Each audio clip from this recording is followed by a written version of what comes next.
Tonight on Hipstar Tonight, now available on iTunes. Purchases now online at hipstar.ca, the original 1-800-NEED-A-GIMMICK.com. Please send your contributions to the Heart and Soul Foundation. It is tonight on Hipstar Tonight. Lucky.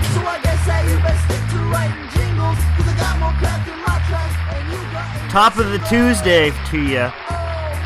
2 for Tuesday. 14th on a March 2017. Oh, hello. Hi.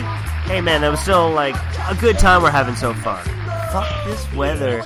This weather is just no good. Not, no good outside. Politically correct, but I'm still feeling mentally retarded over the weekend. Stop it. You can't say the R word. Politically correct words, but you can't. Yeah, that's on the list. You know it's on the list too.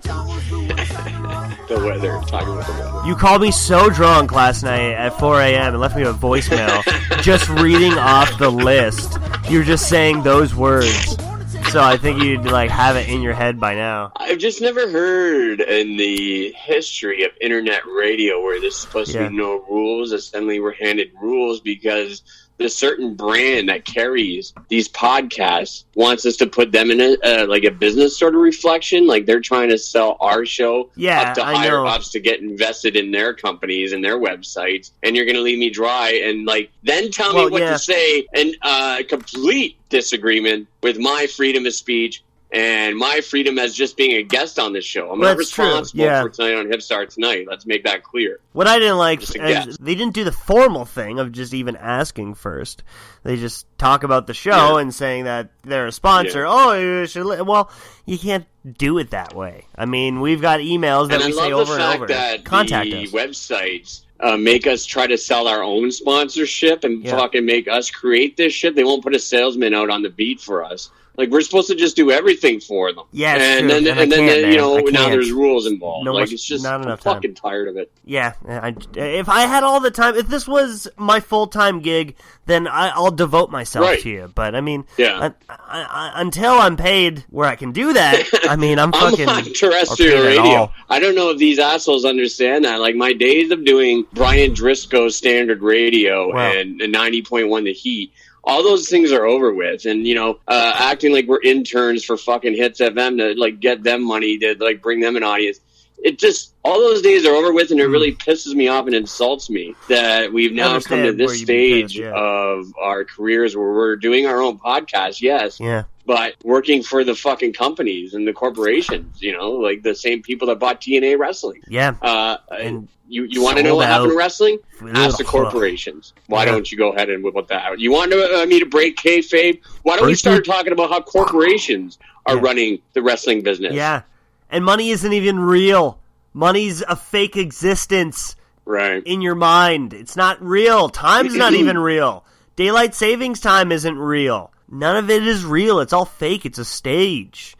Yeah. I had an opportunity to see Ivan. Did you? It's been a while. Ivan the Impaler. Yeah, well, he was at the host show in Buffalo that we were invited to. And cool. He brings back a story about, you remember when we did Ballpark Brawl? Yeah, it's good times. Good times. At Dunn Tire. Mm-hmm. Before, the corporations fired everybody, when we were able to get the contracts of, Slick and Rikishi, CM Punk. And remember, I don't know, Ivan, I remember you being in a battle royal or something with Whitey as the Sugar Twin. Yeah. The time that we seen Slick pull out a gun on Rikishi. Yeah, in the back. Fucking locker room. Yeah, that was fucking scary, they got, kayfabe out of their money from the corporation, and this is exactly the fucking trouble that guys like Dave Meltzer start with newsletters and shit. It's true. You don't understand what's going on in the locker room because of you and your fucking dirt sheets. I was the one that had a witness standing right beside you, Hipstar, a gun being pulled out on Rikishi from the doctor's style because of your bullshit. It's true. Very scary times, even though they were supposed to be shows that were really, really fun. I remember being a little young boy. Should not be drinking in the States, but it's ballpark brawl, so fuck y'all. And Derek Wilde versus Teddy Hart, and Teddy Hart's like, oh yeah, I'll do a moonsault off the baseball diamond, no problem. And Derek's like, are you sure, man? Like, that's about like 20 feet high. I don't know, a moonsault's a good idea. And he just fucking does it, breaks his ankle. It was his hot shot in the very beginning, and that's how he started his fucking... Which was your inspiration at the Port Coleman Carnival when you replayed that moment when you went up on the ball diamond and landed in perfect form. So I wanted to do a moonsault, but I pussied out. Teddy Hart. Yeah, well, that's true. The baggy pants, right? Wearing pajamas all the time. Shout out to Teddy, who is still in an Arlington, Texas prison for DUI and an altercation with the police. Yeah, it's been a while. Friend of mine, so that's a long time. Thank you. It's a long time to be locked up, man. They can't keep me down. No. Well, I think, honestly, there's a lot of unique shows out there now, isn't there? Independent art, performance art is at its top high of uniqueness. We're having a lot of fun doing this, but I see, like, still at the same time, a lot of things won't change, and it's a little despicable. I mean, indie shows that don't use women wrestlers, please get with the times, please. You complain about how there isn't much women talent in our area. Well, then book it cleverly. I don't know. Indie shows that only use women as valets or managers, they have no place in indie wrestling anymore. No place. Perhaps they didn't see Beth Phoenix inducted into this year's Hall of Fame, WWE. Is that what they're talking about? Yeah, you're just old. You're old, Mr. Booker Man. You're outdated. And if you do complain that the talent pool is weak, that just shows the quality of your dumbass talents. You don't want to teach. You don't want to express what you want. You don't want to work one-on-one with talent to make the absolute best for your shows and workers. You just want to tell them ideas and let them run away with it. You don't want to change this business or try to be daring and add on to the evolution of wrestling. You're just a succubus hanging on to a format that succeeded over 30 years ago. If you are just booking them just because you need a women's match on the card, your ideas are unmotivated and not original, and you probably are only running a show because you just want to do what they do on TV. That's it. Shame on you. Fuck it. Be something else. Be something new, man. Be unique.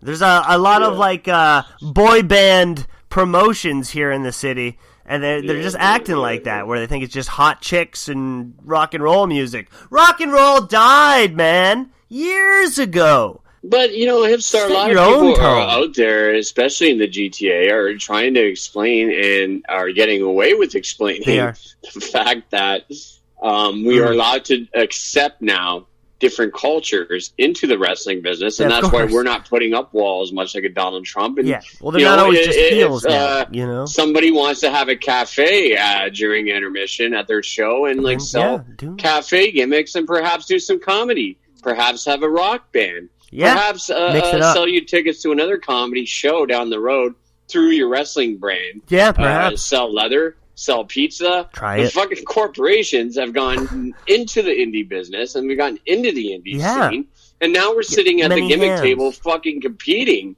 to sell merch. Stay alive, Bro, when I broke into the business, if a guy left his merch, he would say, hey, Jay, man, you mind watching my merch while I fucking do a match? You do that now. Then the guy's going to come back and say you stole his gimmicks. It's a corporate and they're being sold at another table. Yeah, they're all stealing your shit. It's disgusting. Yeah, it's making me sick to my stomach that the world has changed, and this is what happened to the business. And for anybody to sit there and say, because I didn't get to the fucking big time, that I am bitter, fuck you. Yeah, don't fucking talk to me like that. It's insulting. Yeah, it is. I worked hard. Maybe too hard. Maybe you're just overstressed, man. Fuck. You can't, get it together, because all we have to talk about now is, trust me, I have worked hard. Please believe me. No, it's kind of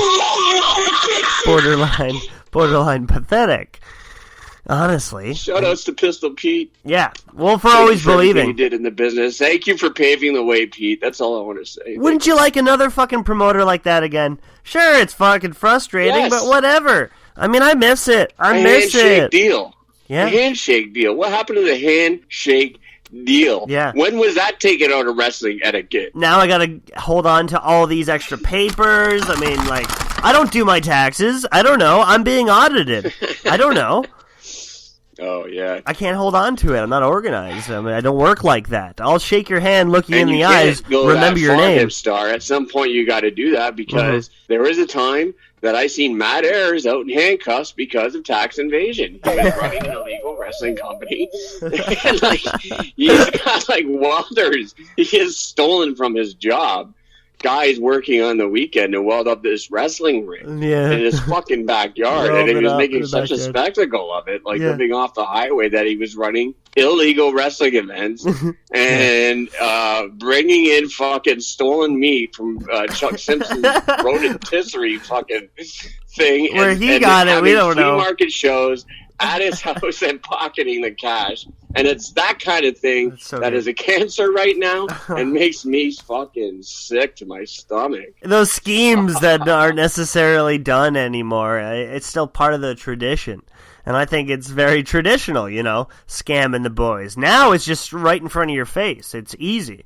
And that reminds me, you know what? These electronic money transfer bookings. Dude, if a promoter ever tells you, you know what, I still have to count what I had at the door. Can I send you an electronic money transfer? Say no. I don't care how long you've been in the business, even 2 months. If this is your first match, then accept it. Okay, I guess I can go that far. But if it's your second, if you're fucking like 2 months in, say no. Say no. Don't accept those, man. They're corrupt. Okay? I'm just saying. Gone are the days where we used to walk the promoters right to the ATM because we wouldn't accept the fucking no ticket sales. What happened?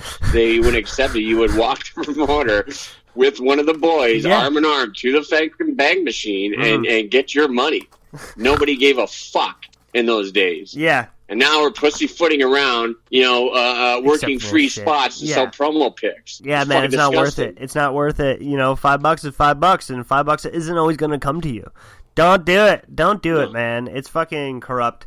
I mean, I sold the fucking guy $100 worth in tickets, and he did the EMT gimmick on me. And you fucking petty, man. So petty. You can't do that, but... Yeah. Well, yeah, these things happen to us. I'm just telling you, the audience, to look out for it. Now, you listen to these stories, you have no reason to go in life insecure or making these silly mistakes that we did, because we warned you first. We warned you that it happened. Stop the excuses. Yeah, exactly, right? Stop the fucking excuses, you know? We've given you programs to follow. We've given you books. We've given you DDP yoga. There is no reason why you just can't get off your ass and act. Yeah. We want you to act. If Matt Bradley can get transportation from Toronto to Hamilton to fucking do an audition for some gig and call himself an actor, then the rest of you can too. Exactly. Everybody, get up. Seriously. Get up. At this very moment. Get up. Right on your feet. I want you to put on a pair of shoes, walk out, and I want everybody to get a job. Now, if everybody got a job, it wouldn't matter what Michael Trudeau says. It wouldn't matter what Donald Trump says. We would all be fucking working. And that is a business without any corporations. That's a beautiful life we can aspire to live in. Honestly. But seriously, I think we felt it. Jay just spoke to our souls. Get up! Get up! Reach out and listen to us. We're your voice and we'll walk you through this. Jay, you'd be a beautiful guidance counselor, man. You have a lot of fucking wisdom to share in the world. And thank you for that, you know? You're a healthy, beautiful mind. I just want the business to be restored back to the days when... Yeah, man, we all do. I used to walk into a Polish hall and pay just $10, and it would be no problem, Hipstar, to talk to one of the boys because they'd be so happy to see you. I would open the doors as a fan, and TJ Hardy would be talking about how he's going to national. Now it's like, we're behind the curtain, and we're not getting, like, if Rosemary Banderas has to fly to every airport to meet her favorite wrestler, isn't that getting wrong? Yeah. Like, we're now fucking, you have to find us in an airport. I kind of wanted my privacy. I'd rather take the picture at the venue. Exactly. And instead of being hoarded It looks better. at an airport, I'm trying to get to the next town. Like, please, stop it. And then posting these fucking pictures. Please, stop it. It's the most. We don't ask for much, but you know what? It's the one thing we can ask for. When it's a Tuesday, the 14th,